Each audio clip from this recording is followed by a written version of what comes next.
लीजिए सुनिए जयशंकर प्रसाद की लिखी कहानी ग्राम गीत। वाचन समीर गोस्वामी का है। शरद पूर्णिमा थी। कमलापुर के निकलते हुए करारे को गंगा तीन ओर से घेर कर दूध की नदी के समान बह रही थी। मैं अपने मित्र ठाकुर जीवन सिंह के साथ उनके सौंध पर बैठा हुआ अपनी उज्जवल हंसी में मस्त प्रकृति को देखने में तन्मय हो रहा था। चारों ओर का क्षितिज नक्षत्रों के बंधनवार सा चमकने लगा था। धवल विधु बिंब के समीप ही एक छोटी सी चमकीली तारिका भी आकाश पथ में भ्रमण कर रही थी। वो जैसे चंद्र को छू लेना चाहती थी पर छूने नहीं पाती थी। मैंने जीवन से पूछा, तुम बता सकते हो वो कौन नक्षत्र है? रोहिणी होगी। जीवन के अनुमान करने के ढंग से उत्तर देने पर मैं हंसना ही चाहता था कि दूर से सुनाई पड़ा, बरजोरी बसे हो नहनवा में। उस स्वर लहरी में उन्मत्त वेदना थी, कलेजे को कचोटने वाली करुणा थी। मेरी हंसी सन्न रह गई। उस वेदना को खोजने के लिए गंगा के उस पार वृक्षों की श्यामलता को देखने लगा, परंतु कुछ न दिखाई पड़ा। मैं चुप था। सहसा फिर सुनाई पड़ा, अपने बाबा की बारी दुलारी, खेलत रहली अंगनवा में, बरजोरी बसे हो। मैं स्थिर होकर सुनने लगा, जैसे कोई भूली हुई सुंदर कहानी। मन में उत्कंठा थी और एक कसक भरा कुतूहल था। फिर सुनाई पड़ा, ई कुलबतियां कबो ना ही जनली, देख ली कबो ना सपनवा में, बरजोरी बसे हो। मैं मूर्ख सा उस गान का अर्थ संबंध लगाने लगा। अंगने में खेलते हुए ई कुलबतियां, वो कौन बात थी? उसे जानने के लिए हृदय चंचल बालक सा मचल गया।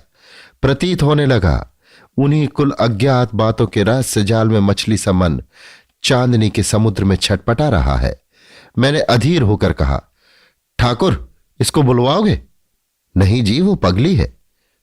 पगली? कदापि नहीं। जो ऐसा गा सकती है वो पगली नहीं हो सकती। जीवन, उसे बुलाओ, बहाना मत करो। तुम व्यर्थ हट कर रहे हो। एक दीर्घ निश्वास को छिपाते हुए जीवन ने कहा। मेरा कुतूहल और भी बढ़ा। मैंने कहा, हट नहीं, लड़ाई भी करना पड़े तो करूंगा। बताओ तुम क्यों नहीं बुलाने देना चाहते हो? वो इसी गांव की भाट की लड़की है, कुछ दिनों से सनक गई है। रात भर कभी कभी गाती हुई गंगा के किनारे घूमा करती है। तो इससे क्या, उसे बुलाओ भी। नहीं, मैं उसे ना बुलवा सकूंगा। अच्छा तो यही बताओ, क्यों ना बुलवाओगे?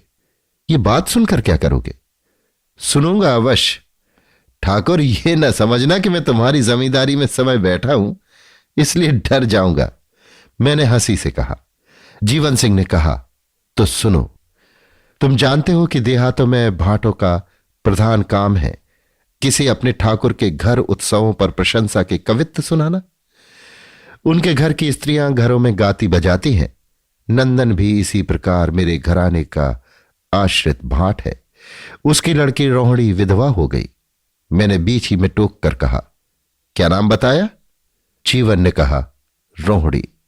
उसी साल उसका दुरागमन होने वाला था। नंदन लोभी नहीं है। उसे और भाटों के सदृश मांगने में भी संकोच होता है। यहां से थोड़ी दूर पर गंगा किनारे उसकी कुटिया है। वहां वृक्षों का अच्छा झुरमुट है।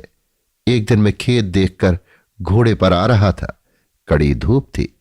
मैं नंदन के घर के पास वृक्षों की छाया में ठहर गया। नंदन ने मुझे देखा। कंबल बिछाकर उसने अपनी झोपड़ी में मुझे बिठाया। मैं लू से डरा था। कुछ समय वहीं बिताने का निश्चय किया। जीवन को सफाई देते देखकर मैं हंस पड़ा, परंतु उसकी ओर ध्यान न देकर जीवन ने अपनी कहानी गंभीरता से विच्छिन्न न होने दी।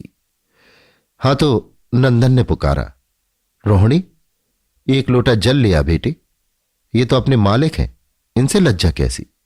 रोहिणी आई। वो उसके यौवन का प्रभात था।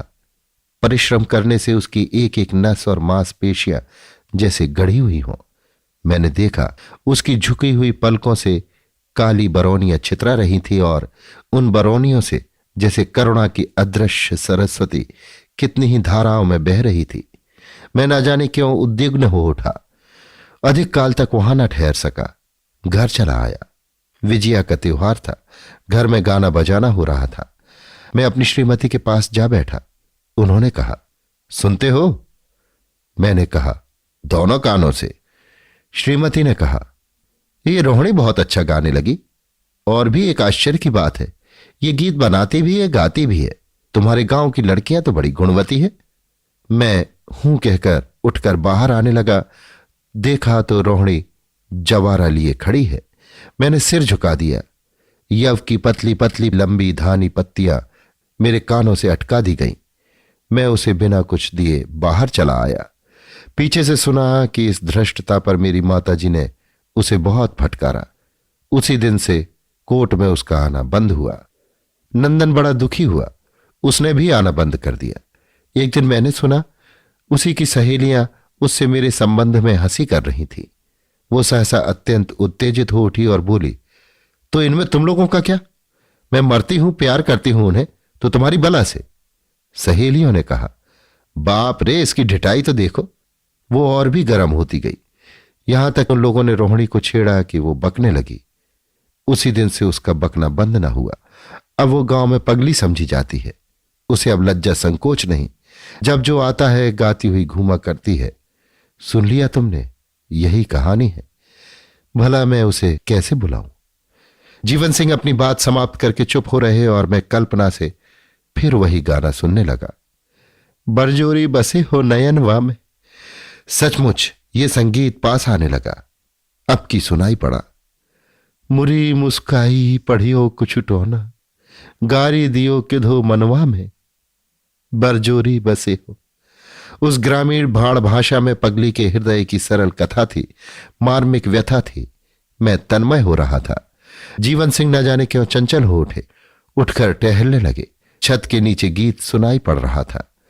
खनकार भरी कांपती हुई तान हृदय खुरचने लगी। मैंने कहा, जीवन, उसे बुला लाओ, मैं इस प्रेम योगिनी का दर्शन तो कर लूं। सहसा सीढ़ियों पर घमघमाहट सुनाई पड़ी। वही पगली रोहिणी आकर जीवन के सामने खड़ी हो गई। पीछे पीछे सिपाही दौड़ता हुआ आया। उसने कहा, हट पगली। जीवन और हम चुप थे। उसने एक बार घूमकर सिपाही की ओर देखा। सिपाही सहम गया। पगली रोहिणी फिर गा उठी, ढीठ बिसारे बिसरत नाही, कैसे बसूं जाए बनवा में, बरजोरी बसे हो। सहसा सिपाही ने कर्कश स्वर से फिर डांटा। वो भयभीत हो जैसे भागी या पीछे हटी मुझे स्मरण नहीं, परंतु छत के नीचे गंगा के चंद्रिका रंजित प्रवाह में एक छपाका हुआ। हतबुद्धि जीवन देखते ही रहे। मैं ऊपर अनंत की उस दौड़ को देखने लगा। रोहिणी चंद्रमा का पीछा कर रही थी और नीचे छपाके से उठे हुए कितने ही बुदबुदों में प्रतिबिंबित रोहिणी की किरणें विलीन हो रही थीं। अभी आप सुन रहे थे जयशंकर प्रसाद की लिखी कहानी ग्राम गीत। वाचन समीर गोस्वामी का था।